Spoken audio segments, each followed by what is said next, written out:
आज का व्लॉग बनाने का मेरा बिल्कुल भी मूड नहीं था, बिल्कुल मन नहीं कर रहा था कि मैं व्लॉग बनाऊं।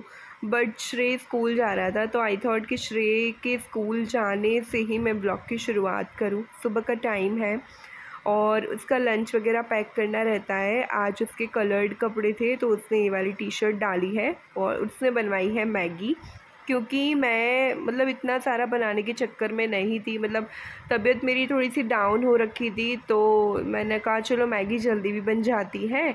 और आज के दिन बच्चों के स्कूल में ना ऐसा रहता है कि आप कोई भी फ़ास्ट फूड ला सकते हो, अलाउड है आज के दिन। बाकी के दिन आपको हेल्दी लंच ही लाना होता है। तो सारा उसका पैक वैक करके उसने ब्रेकफास्ट किया और फिर उसकी आ गई थी वैन, तो मैं उसको छोड़ने के लिए चली गई थी नीचे। उसके बाद ऊपर आने के बाद करना होता है किचन साफ़, ताकि जो मैंने सुबह बनाया रहता है थोड़ा बहुत जो भी खाना पीना गिर जाता है ना, वो अगर मैं एक बार साफ़ कर देती हूँ तो फिर अच्छा लगता है मुझे भी कि हाँ चलो भाई सफाई शुरू हो गई है, किचन साफ़ है। अगर आपने पूरे घर की सफाई करी है लेकिन आपका किचन बिखरा हुआ पड़ा है तो वो सफाई सफाई लगती ही नहीं है। तो जी यहाँ पे मैंने किचन क्लीन करा और बर्तन वगैरह जो भी थे नाश्ते वाश्ते के वो सारे धो दिए। और आप मेरा चेहरा देख सकते हो, मतलब मन नहीं था काम करने का और तबीयत इतनी ज़्यादा डाउन हो रखी थी ना, आँखें भी मेरी मतलब ऐसी शॉइलिंग शॉइलिंग थी आँखों में, मतलब अच्छा ही नहीं लग रहा था, कुछ भी अच्छा नहीं लग रहा था। बट आज तो ये है कि ये पिछले दिन से बेटर लग रहा है कुछ थोड़ा बहुत। और देखो यहाँ पे चेयर पे भी कितने सारे कपड़े बस धो के मैं ऐसे ही डालती जाती थी, ऐसे ही डालती जाती थी कि भाई चलो बाद में फ़ोल्ड करेंगे, मतलब इच्छा ही नहीं होती थी कुछ भी करने की। तो जी किचन क्लीन करके बेडरूम साफ़ करना है तो मैंने कहा चलो साफ़ कर देते हैं। बेडशीट मैंने कल ही लगाई थी रात को सोने से पहले, तो मैंने अभी झड़ाई भी नहीं, क्योंकि इस रूम में बहुत कम आते हैं सब लोग, मतलब सोने के लिए ही हम लोग आते हैं, बाकी नहीं आपको ये रूम दिखेगा पूरे दिन। और कपड़े मैंने कहा चलो बाद में रख लूँगी, फ़िलहाल गार्बेज बैग की जो पॉलीथीन है वो मुझे लगानी थी। वो जो पुरानी वाली वो फिनिश हो गई थी, नई मैंने इंस्टॉल करी है। और इसकी जो पॉलीथीन है काफ़ी अच्छी है, ये मैंने ऑनलाइन मंगाई थी अमेज़ोन से, तो काफ़ी अच्छी क्वालिटी है।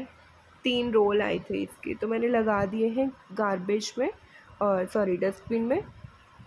और पोछा लगाना था पूरे घर में। वैसे तो मैं बैठकर ही पोछा लगाती हूँ ना पूरे घर में, जैसे कि आपने देखा होगा मैं बैठकर ही पूरे घर में पोछा लगाना प्रेफर करती हूँ। बट वही तबीयत थोड़ी सी ठीक नहीं थी तो मैंने कहा चलो ऐसे ही जल्दी जल्दी पोछा लगा देते हैं, क्योंकि पूजा भी करनी है आज, काफ़ी दिन हो गए पूजा भी नहीं करी। और पूजा नहीं करेंगे तो अच्छा भी नहीं लगेगा, तो इसके पहले मैंने कहा थोड़ी सी साफ़ सफाई तो बनती है। तो यहाँ पे मॉपिंग कर रही हूँ और 2-3 बार अच्छे से साफ़ करना पड़ा, क्योंकि 5-6 दिन से ना घर बंद ही पड़ा हुआ था। सडनली हम लोग को गांव जाना पड़ा मम्मी पापा के साथ रहने के लिए, क्यों वो मैं आपको आगे बताऊंगी वीडियो में। तो यहाँ पे पोछा लगाया काफ़ी अच्छे से।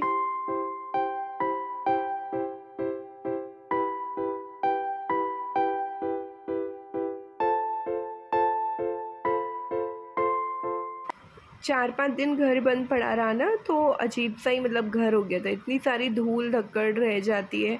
एकदम से हम लोग को जाना पड़ा तो मैंने कुछ मैनेज भी नहीं किया था, जो जैसा पड़ा था वैसे ही छोड़ के मैं चली गई थी मम्मी के पास। और फिर वहाँ से आई तो बहुत कुछ, जैसे कि क्या ही बताऊँ मैं, कपड़े वगैरह ऐसे ही डले थे वो सारे मैंने धुले। एंड फिर किचन भी मैं ज़्यादा संभाल के नहीं गई थी, जल्दी जल्दी जो भी बना वो फ्रिज में रख दिया और फिर मैं चली गई थी। तो ये सारा ऐसा कुछ रहा है। और पोछा लगा दिया है, अब थोड़ा सा घर में लग रहा है कि हाँ घर घर है, काफ़ी अच्छा फ्रेश फील हो रहा है। और इस तरीके से काम चलता रहता है, क्या ही बताऊँ मैं, मतलब ऐसे ऐसा ऐसा टाइम आता है ना इंसान की लाइफ में कि मतलब बताना चाहती हूँ, मैं बहुत दिनों से बताना भी चाह रही थी, बट ऐसा होता ना हिम्मत नहीं है बताने की, मतलब ऐसा सब कुछ। तो पूजा करने से पहले यहाँ पे नहा धो करके स्वस्तिक बनाया मैंने। उसके बाद आ जाते हैं मंदिर में।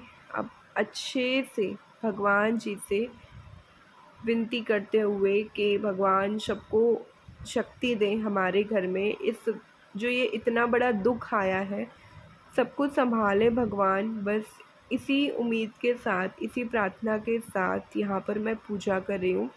बस मैं बार बार यही बोले जा रही थी भगवान जी से, हे भगवान जी मेरे परिवार पे ये जो इतना भारी दुख आया है ना, इसको संभाल लो। अब कई चीज़ें हम सॉल्व कर लेते हैं और कई दुख ऐसे होते हैं जिनको हमें डील करना पड़ता है, मतलब सहना ही पड़ता है।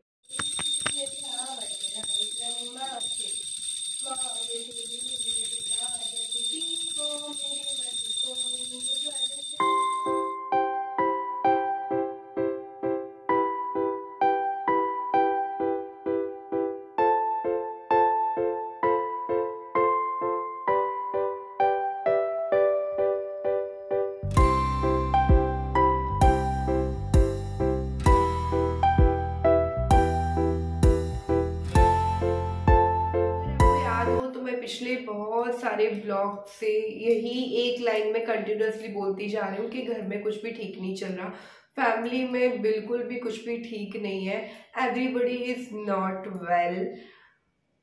तो इसके पीछे मैंने कहा आप लोगों को एक थोड़ी सी मैं अपनी लाइफ अपडेट दे देती हूँ। हर बार मैं आपको गुड न्यूज़ सुनाती हूँ, बट इस बार की न्यूज़ आपको हिलाकर रख देगी। मतलब हम लोग भी अभी वो सदमे से नहीं निकल पाए हैं। आप लोगों को मेरी वॉइस पता चल रही होगी, मतलब ऐसा ना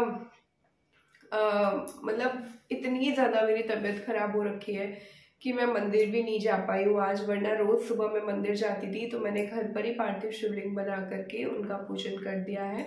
कुछ टाइम बाद अभी मैं विसर्जन कर दूंगी। तो इस तरीके से घर में इतना सन्नाटा सा छाया हुआ है ना, बिल्कुल भी अच्छा नहीं लग रहा ना। 2-3 दिन से कोई खाना खा रहा है ना कुछ, और पिछले 2 दिन के पहले तो 2 दिन कुछ बना ही नहीं घर में, किसी ने कुछ खाया ही नहीं, सबकी तबीयत डाउन चल रही है।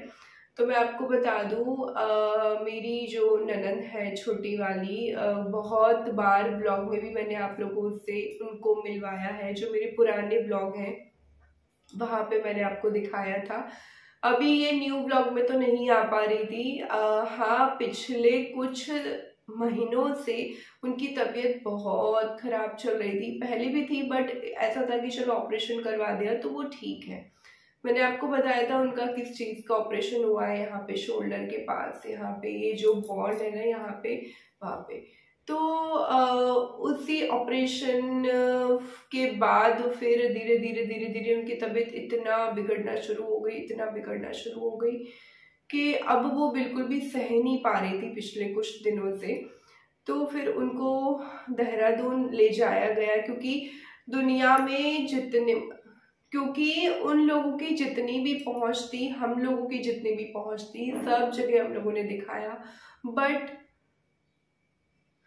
We can't save her. और ये सारी एकदम से सडनली हम लोग को फोन आता है, दीदी इज नॉट मोर। तो फिर मतलब सब लोग, हम लोग इतना हिल गए थे, एकदम शॉकिंग न्यूज था। देखिए, हर एक उम्र पे आना जाना मतलब अच्छा लगता है। मुझे पता नहीं मैं क्या ही बोलूँ इन शब्दों में, कैसे क्या, क्योंकि मेरी रो रो के इतनी ज़्यादा हालत ख़राब हो गई थी। मैं अंदर से ना इतनी इमोशनल हूँ ना, मैं बहुत सॉफ्ट हार्टेड हूँ। और पता है, फिर कल हस्बैंड ने समझाया कि देखो अपन रो लो, कुछ भी कर लो, अब वो वापस नहीं आने वाली है, तो रो रो के तबीयत खराब नहीं करनी है। तो आज मैंने पूजा करी और पूजा करके कुछ अच्छा फील हो रहा है, कुछ बेटर फील हो रहा है। और मैं बता नहीं सकती, मतलब वो मेरे इतने क्लोज थी।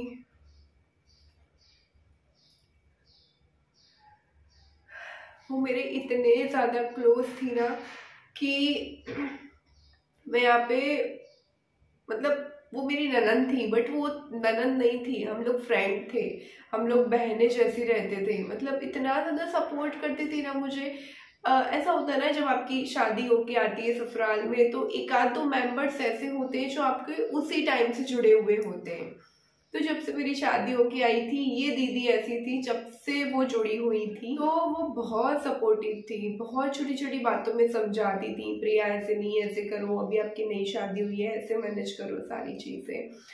कभी कभी मम्मी मुझे डांट देती थी काम वाम को लेकर, बट वो मुझे नहीं, मम्मी को समझाती थी कि अभी वो नई आई है, डांटो नहीं, ये सारी चीज़ें। इस तरीके से उन्होंने मेरे दिल में ऐसी जगह बना ली थी ना कि मतलब मैं क्या ही बोलूं। और पिछले 2 सालों से 3 साल लगभग वो आई नहीं है घर पे, उनकी तबीयत ठीक नहीं रह रही थी, इतना ज़्यादा असहनीय उनको कष्ट हो रहा था, पूरी बॉडी में दर्द हो रहा था, और इतना ज़्यादा इलाज करवाने के बावजूद वो नहीं बच पाई है। तो ये सारी चीज़ें मतलब बहुत बहुत ज़्यादा मुश्किल हो रही थी हम लोग को, इसीलिए आप लोगों के कमेंट्स आ रहे थे ना, ब्लॉग क्यों नहीं आ रहे, सारी चीज़ें यही वजह थी कि मैं टाइम से ब्लॉग नहीं डाल पा रही थी।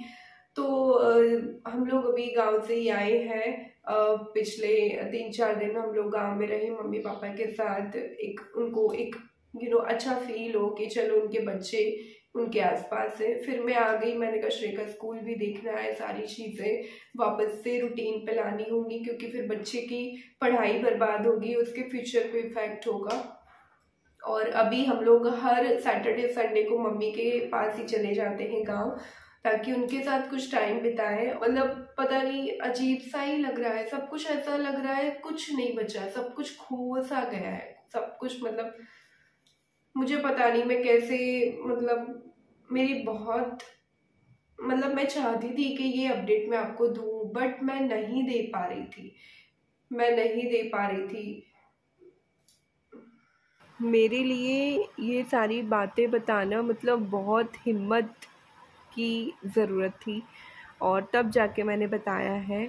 पता नहीं क्या हो जाता है, अचानक से काम करते करते बीच में बैठना पड़ता है, एकदम चक्कर से आने लगते हैं, और इतना मन करता है जी भर के खूब सारा रो लो, ऐसा मन करता है। आप सोचिए, वो जो दीदी थी, जो इंसान आपके सबसे करीब है, मतलब ससुराल में सबसे करीब मेरी वही थी, और इतना सपोर्ट करती थी, इतना हम दोनों में प्यार था, इतने सारे सीक्रेट्स एक दूसरे के साथ शेयर करते थे हम लोग, इतने अच्छे से रहते थे, मतलब इतना इंतज़ार रहता था हम लोग को कब मिलेंगे, अब वो कब मिलेंगे, ऐसा। खूब सारी मस्ती करते थे, खूब सारी गॉसिप करते थे, शॉपिंग करने जाते थे, कितनी सारी यादें जुड़ी हुई हैं। आप मतलब कितना भुलाओगे लोगों को, कितना, मतलब क्या, पता नहीं, आजकल अजीब सा ही हो रखा है, मतलब इतने यंग लोगों के साथ ऐसा हो रहा है। सॉरी। आप न्यूज़ पे देखिए, बहुत सारे घरों में इतने बड़े बड़े कष्ट हैं लोगों के, मतलब घर में कोई बच्चे नहीं रहे, इतने बड़े बड़े कष्ट लोग झेल रहे हैं आजकल। मतलब क्या ही है ये, धन दौलत पैसा ये सब तो कुछ नहीं है, सबसे बड़ा सुख है कि आपके बच्चे आपके साथ हैं, आपका परिवार आपके साथ है, और आप बहुत सुकून में हो, दैट्स इट। बट क्या ही करें। दोपहर को श्रेय स्कूल से आया और उसने देखा कि उसकी टी शर्ट्स आ गई हैं जो मैंने मंगाई थी। 10 दिन बाद आई है, 10 दिन पहले मैंने मंगाई थी टी शर्ट्स, तो अब जाके रिसीव हुई हैं, तो वो बहुत खुश है देख के। बच्चों के साथ में ऐसा कुछ शो नहीं होने देती हूँ, उसके साथ में थोड़ा सा खेलती हूँ, बातें करती हूँ, क्योंकि उसको अगर ये सारी चीज़ें मैंने शो करी ना, तो फिर वो पढ़ नहीं पाएगा अच्छे से। तो यहाँ पे पैकिंग हो रही है, मुझे जाना है गांव, क्योंकि मैं सोच रही हूँ सैटरडे संडे जब तक मेरी कोशिश रहेगी कि मैं मम्मी पापा के साथ ही ये 2 दिन है वो बिताऊँ। तो यहाँ पे सारी पैकिंग कर रही थी, जो कपड़े धुले उनको आयरन करा और रख दिया अलमीरा में, एंड जो कपड़े मुझे ले जाने हैं वो मैं बैग में रख रही हूँ। कुछ साड़ियाँ ही ले जाऊँगी, क्योंकि ससुराल में जाऊँगी ना, सूट्स वगैरह वहाँ पर नहीं पहन पाती हूँ इतना, क्योंकि अभी लोगों का आना जाना भी रहता है, तो साड़ियाँ ही पहनूँगी। तो इस तरीके से पैकिंग करके फिर हम लोग निकल गए थे शाम के टाइम।